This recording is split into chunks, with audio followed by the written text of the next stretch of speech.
Dame impact in Harlem was nothing. Not to say it like that. Dame came up under hustlers that impact was it. He was a little dude when it came to hustling in Harlem. He wasn't not no Rich Porter, none of that type of. He wanted to hustle. He wanted to hustle for niggas like Rich Porter and shit like that. Dame from the East Side. The East Side is different from the West Side. Now for the East Side, Dame was a big deal to us because we were little when he was coming from the West Side, little car, jewelry, and all that. So when you're young, he's looking like. Hey, listen.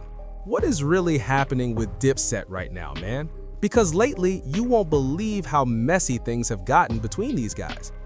Now that everybody has their own podcast and their own platform, it feels like every other month, Jim Jones and Cameron are back at each other's necks. And hold up, most of the time, it's not even anything new. It's always the same story, somebody trying to flip or rewrite the narrative about something that went down years ago involving them. Recently, Jim Jones popped up on the No Rap Cap podcast for an interview. Side note, make sure y'all go check out their channel and tap into that full interview. Because in that conversation, while discussing Harlem and Big L, Jim Jones went out of his way to say that Cameron was actually scared of Big L's brothers. Dame impact in Harlem was nothing. Not to say it like that. Dame came up under hustlers that impact was it. He was a little dude when it came to hustling in Harlem. He wasn't not no Rich Porter, none of that type of.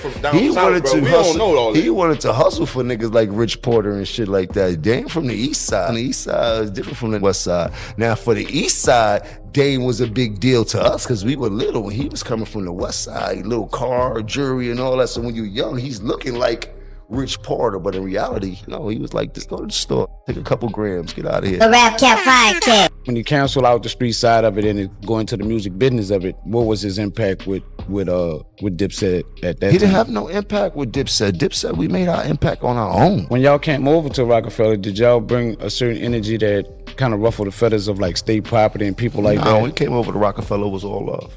Everybody in the studios doing music, state property, Bleak and diplomats. Everybody was doing music there. That shit ain't started until they went through all that damn shit. The Duel said Cam took over the rock, huh? I mean, Mace was talented. He was a dancer. And Mace didn't excel at the rapping really to after high school they started getting on and shit like that, and then he excelled and then started getting on first and signed first, and then now help Cam and everybody get on and shit like that. But as far as making a name for themselves in the street, nobody had no name in the street like that. You know what I mean? Big L. Right. Big L had a name for himself. He was rapping early. He was signed early. He had some dangerous ass brothers. They was uptown really shaking and moving and shit like that. You dig? And that's not my part of town. I was uptown. You dig? Yeah, Cam used to be scared to death of them niggas to the point he didn't want to come outside. I didn't understand it because I'm from downtown. You heard? We had our own set of killers. Now, from what we Now, based on what's publicly known, Cameron has always been well respected out in Harlem. Obviously, he and Big L came up together from early on. They were part of a group called Children of the Corn. Mace was in that group too. McGruff was also part of that lineup. Now listen, whether or not Cameron was actually scared of Big L's brothers, I'm gonna leave that to the real Harlem folks to sound off in the comments. But after watching Jim Jones try to downplay him during that interview, Cameron clearly felt like enough was enough. So he jumped straight on Instagram to fire back at Jim Jones. Cam posted, "Yo, how you worried about me when your heat off and your rent due? I heard it was 7 degrees in the Bronx last night." Hold up. First of all, this is kind of wild. How and why does Cameron even know Jim Jones's heat was off at his podcast studio? Jim then slid into the comments to clap back at Cameron. Jim told him, "Yo, go do your shoe, punk."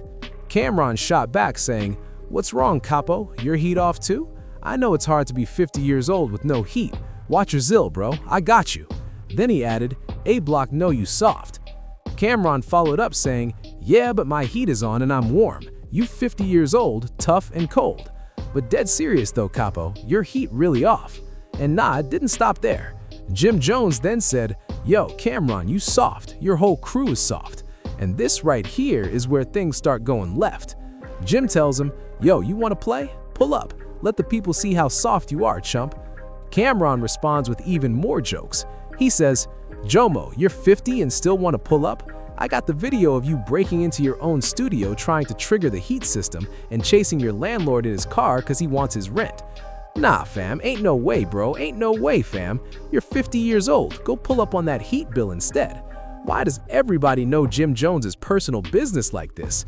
This is now the second person telling us this man allegedly hasn't paid his rent. So listen, who keeps leaking this info to 50 Cent and Cameron?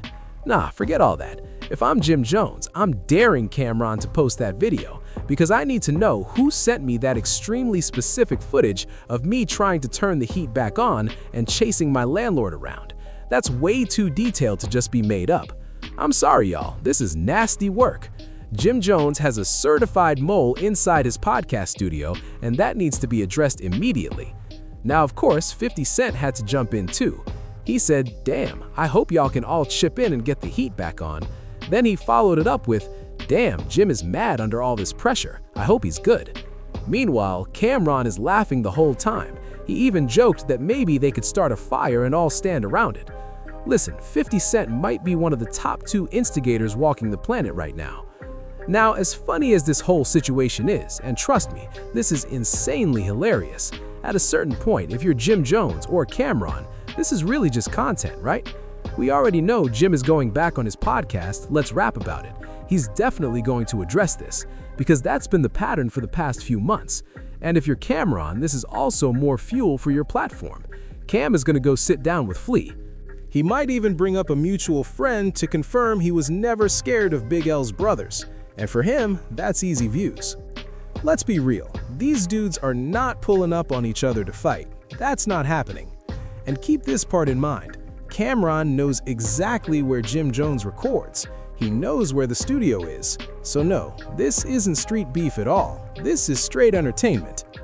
Obviously, if you're a longtime Dipset fan, this isn't what you want to see. Nobody wants to watch these 2 legends going at each other like this. But at the same time, you gotta accept reality. These 2 are never gonna be cool again. So if you rock with Jim Jones, go support Jim. If you rock with Cameron, go support Cam in his podcast. And if you're neutral, just sit back and enjoy the show. Now I want to know, jump in the comments, are you concerned that people seem to know everything happening inside Jim Jones' podcast studio? Because at this point, it really feels like the landlord is leaking all this info. Like the video, subscribe to the channel. I'll catch y'all later, man.